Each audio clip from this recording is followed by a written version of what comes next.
आकाशवाणी भोपाल से प्रस्तुत हैं प्रादेशिक समाचार।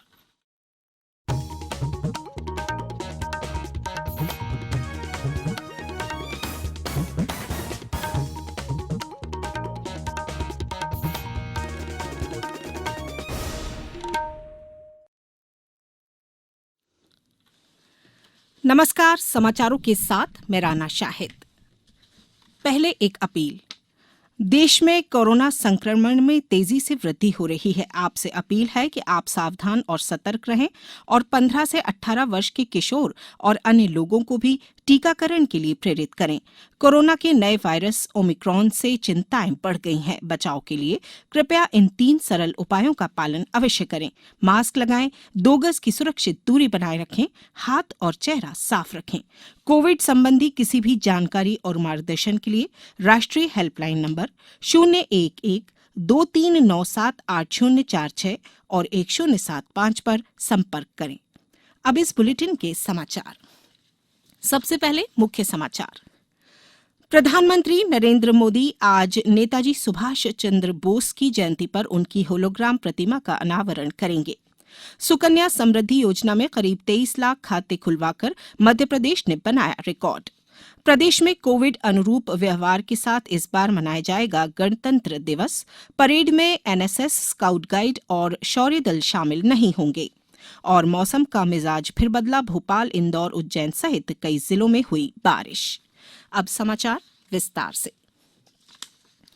राष्ट्र आज नेताजी सुभाष चंद्र बोस की जयंती पराक्रम दिवस के रूप में मना रहा है। प्रधानमंत्री नरेंद्र मोदी इस अवसर पर आज शाम इंडिया गेट पर नेताजी की होलोग्राम प्रतिमा का अनावरण करेंगे। बाद में इस होलोग्राम प्रतिमा के स्थान पर नेताजी की भव्य ग्रेनाइट प्रतिमा लगाई जाएगी, जिसका निर्माण कार्य पूरा किया जा रहा है। इस प्रतिमा की स्थापना नेताजी की 125वीं जयंती और इस उपलक्ष्य में वर्ष भर चलने वाले समारोह के अंतर्गत की जा रही है।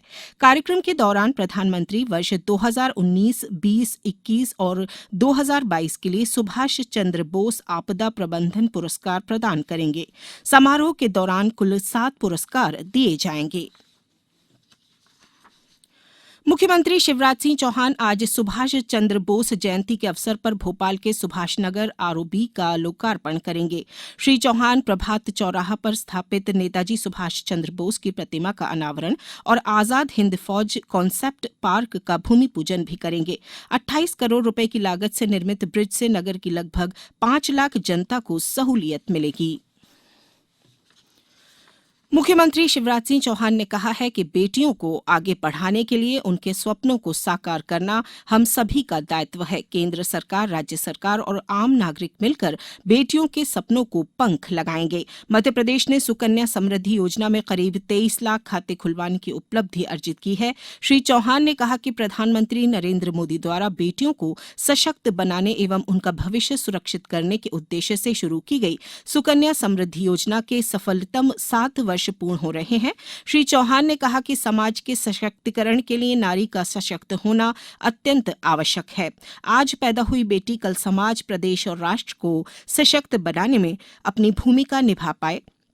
इस उद्देश्य से भारत सरकार द्वारा संचालित सुकन्या समृद्धि योजना मील का पत्थर साबित हुई है। देश में अब तक 161 करोड़ 81 लाख से अधिक कोविड रोधी टीके लगाए जा चुके हैं। स्वास्थ्य मंत्रालय ने कहा है कि कल 61,62,000 से अधिक टीके लगाए गए। कुछ विशेष वर्गों के लिए 79,78,000 से अधिक एहतियाती डोज भी दी गई।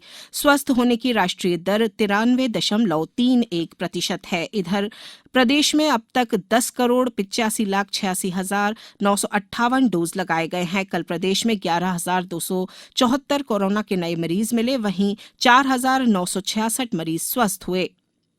प्रदेश में वर्तमान में एक्टिव मरीजों की संख्या 61,388 है। पॉजिटिविटी दर बढ़कर 13.4% हो गई है। खंडवा से हमारे संवाददाता ने बताया है कि जिले में कल 179 नए मरीज मिले हैं, वहीं 96 लोग स्वस्थ हुए हैं।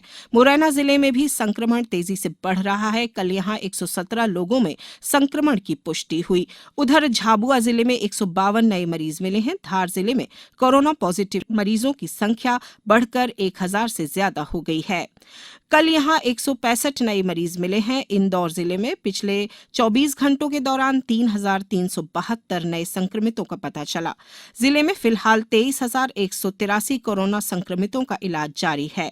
बैतूल में 143 और आगरमालवा जिले में 21 नए मरीज मिले हैं। अब समाचारों में वक्त है एक ब्रेक का।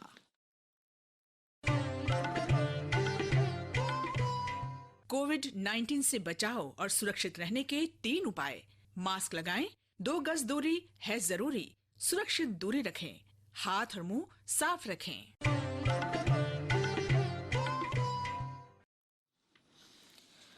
ब्रेक के बाद समाचारों में एक बार फिर आपका स्वागत है। राजधानी भोपाल सहित सभी जिलों में 26 जनवरी को गणतंत्र दिवस गरिमामय ढंग से मनाया जाएगा। राज्य शासन ने इस वर्ष कोरोना संक्रमण के दृष्टिगत कार्यक्रमों की रूपरेखा तय की है। गणतंत्र दिवस पर राज्य के समस्त महत्वपूर्ण शासकीय भवनों एवं ऐतिहासिक स्थानों पर राष्ट्रीय ध्वज फहराया जाएगा। राजधानी में गणतंत्र दिवस समारोह का आयोजन लाल परेड ग्राउंड भोपाल में होगा। कार्यक्रम प्रातः 9 बजे शुरू होगा, जिसमें मुख्य अतिथि परेड की सलामी लेंगे तथा उपस्थित जनसभा को संबोधित करेंगे। परेड में एनएसएस, स्काउट गाइड एवं शौर्य दल शामिल नहीं होंगे। परेड के पश्चात घुड़सवारी का प्रदर्शन किया जाएगा। इसके बाद झांकियां निकाली जाएंगी। वहीं जिला मुख्यालयों में गत वर्षानुसार मुख्य अतिथि द्वारा ध्वजारोहण एवं मुख्यमंत्री शिवराज सिंह चौहान के संदेश का वाचन किया जाएगा। परेड का आयोजन सिर्फ जिला मुख्यालयों पर ही होगा। कोविड-19 के मद्देनजर परेड में एनएसएस, स्काउट गाइड एवं शौर्य दल आदि भाग नहीं लेंगे। गत वर्षानुसार झांकियां निकाली जाएंगी। शिक्षण संस्थाओं में कार्यालय प्रमुख द्वारा ध्वजारोहण, राष्ट्रगान का आयोजन किया जाएगा, जिसमें कक्षा 1 से 10वीं तक के बच्चे शामिल नहीं होंगे। जिला पंचायत, जनपद पंचायत और ग्राम पंचायत कार्यालयों में आयोजित कार्यक्रम में हैंड सैनिटाइजर, मास्क एवं सामाजिक दूरी आदि का विशेष ध्यान रखने के साथ कोरोना संक्रमण के संबंध में जारी सभी दिशा निर्देशों का कड़ाई से पालन सुनिश्चित करने को कहा गया है। भारतीय प्रबंधन संस्थान आईआईएम इंदौर को सामाजिक दायित्वों का निर्वहन करने के लिए सीएसआर और सस्टेनेबिलिटी इनिशिएटिव अवार्ड के रजत पदक से सम्मानित किया गया। अंतर्राष्ट्रीय स्तर के संगठन एसोसिएशन ऑफ एमबीए और बिजनेस ग्रेजुएट्स एसोसिएशन ने दुनिया भर के 290 मान्यता प्राप्त प्रबंधन संस्थानों में से आईआईएम इंदौर का चयन इस अवार्ड के लिए किया है। संस्थान के निदेशक प्रोफेसर हिमांशु राय ने बताया कि लंदन में एक समारोह में 10 विभिन्न श्रेणियों में दुनिया भर के प्रबंध संस्थानों को पुरस्कृत किया गया है। उन्होंने बताया कि आईआईएम इंदौर को एक्सीलेंस अवार्ड्स 2022 के लिए भी नामांकित किया गया है। प्रदेश में एक बार फिर मौसम का मिजाज बदला है। राजधानी भोपाल सहित रीवा, धार, रतलाम, शाजापुर, छतरपुर, सतना, ग्वालियर, उज्जैन, होशंगाबाद, सीधी और जबलपुर जिलों में कल बारिश हुई। इंदौर से हमारे संवाददाता ने बताया है कि जिले में कल सुबह से ही बादल छाए रहे। वहीं दोपहर में अनेक स्थानों पर बूंदाबांदी और कहीं कहीं हल्की बारिश हुई। मौसम विभाग ने आज रीवा, सागर, ग्वालियर, चंबल संभागों सहित भोपाल, इंदौर, उज्जैन और जबलपुर संभागों के जिलों में गरज चमक के साथ बारिश की संभावना जताई है। अब कुछ समाचार संक्षेप में। खनिज मंत्री बृजेंद्र प्रताप सिंह ने कल पन्ना जिले के अजयगढ़ विकासखंड के विभिन्न गांवों का भ्रमण कर ग्रामीणों से उनकी समस्याएं सुनी। आगरमालवा जिले में कल आंगनवाड़ी कार्यकर्ताओं को पोषण ऐप ट्रैकर की जानकारी दी गई।